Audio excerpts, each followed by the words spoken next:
Base po sa ating latest satellite animation, merong direct effect yung outer rain bands nitong si Typhoon Carina dito po sa may Cagayan Valley at ang natitirang bahagi ng Luzon plus some areas in Visayas and Mindanao. Kung mapapansin po nila, meron din mga kaulapan na epekto naman ng habagat or southwest monsoon na siyang pinalalakas nitong si Bagyong Carina. So asahan po natin moderate to heavy with at times intense rain sa malaking bahagi po ng Luzon ang ating mararanasan. Mag-ingat sa mga pagbaha at pagguho ng lupa at yung pagragasan ng mga ilog.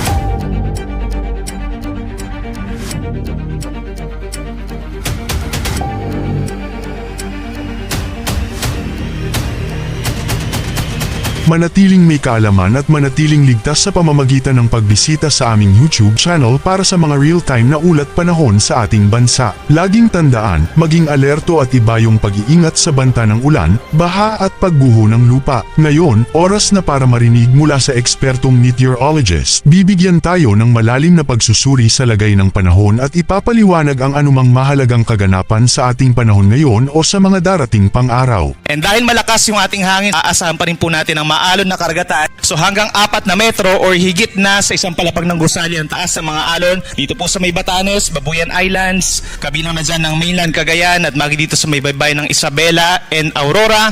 All the way dito sa may Bicol region, possible po ang 2 hanggang 4 na metro. Sa kabilang banda, dito sa West Philippine Sea, dito sa may Sulusi, kabilang ng Western Visayas, at hanggang dito sa may ilalim po ng Quezon Province, sa may Tayabas Bay, Marinduque, Romblon, at even yung kaliwang side po ng Bicol region, possible din po yung 3.5 metrong taas sa mga pag-alon, epekto rin ng southwest monsoon, habang titirang baybayin po ng Visayas plus Mindanao, hanggang 2 metrong taas ng alon, lalo na kapag patuloy po yung mga pag-uulan at thunderstorms. Sa ngayon po, nakataas pa rin ang babala tropical cyclone wind signal number 1. Dito pa rin po sa eastern side ng Cagayan Valley, kabilang na dyan ang buong Batanes. Signal number 1 din po sa eastern portion ng Babuyan Islands, kabilang ng mga eastern ng Camiguin and Babuyan. Eastern portion ng mainland Cagayan, kabilang ng mga bayan ng Santa Ana, Gataran, Bagao, Peña Blanca, Lalo, and Gonzaga. At signal number 1 din po sa northeastern portion of Isabela, kabilang na po ang Divilacan, Palanan, and Macunacon. Possible pa rin po mga gusty conditions. Ang lakas ng hangin na ito sa ngayon ay 120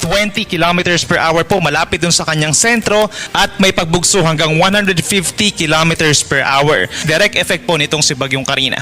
Ngayon malalaman naman natin ang lagay ng panahon sa mga susunod o darating pang araw. Bago mo ipagpatuloy, huwag kalimutang mag-subscribe at pindutin ang notification bell para lagi kang updated sa ulat panahon sa ating bansa. Huwag mo rin kalimutang ibahagi ang video na ito para makatulong o malaman ng iba pang kababayan natin ang lagay ng panahon sa ating bansa. In terms of pag-ulan, asahan pa rin po sa susunod na 3 araw, may epekto pa rin itong si Bagyong Carina at ang southwest monsoon na siyang pinalalakas nito. Asahan po natin ang pinakamatataas sa tsansa ng ulan dito pa rin po sa may Zambales, Bataan, and Occidental Mindoro. Heavy to intense rains po ang mararanasan or nasa hanggang 200 mm na dami ng ulan. Meron din tayong direct effect ng malalakas na ulan over northern and eastern Cagayan, kabilang ang Babuyan Islands, gayon din ang Apayao, eastern Isabela, buong Ilocos region 50 to 100 mm, Tarlac, Nueva Ecija, Pampanga, Abra, Benguet, Bulacan. Maging dito sa Metro Manila, magdala po ng payong kung nalabas ng bahay. Mataas ang chance ng ulan. Ngayon din sa buong Calabarzon,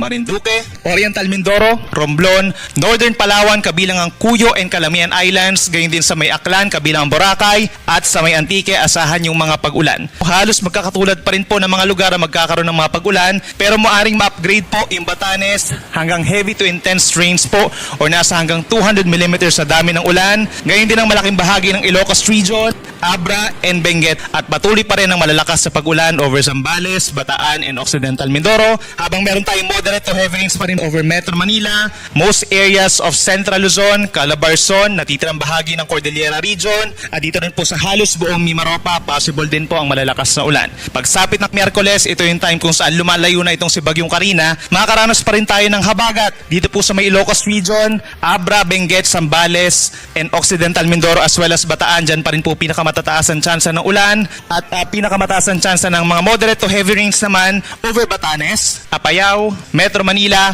Tarlac, Bulacan, Nueva Ecija, Pampanga, Rizal, Cavite, Batangas hanggang sa may Oriental or Calamian Islands pa rin po. Yan muna ang ating weather update ngayon. Sana ay nakita ninyo ang broadcast na ito na nagbibigay kaalaman at kapaki-pakinabang. Maraming salamat sa DOST Pag-asa sa pagbabahagi ng kanilang mahalagang insight o ulat panahon. Samahan kami sa susunod para sa higit pang mga weather update sa ating bansa at manatiling nakatutok sa weather update ng bansa at huwag kalimutan i-share at mag-subscribe na rin. Mabuhay ang Pilipinas!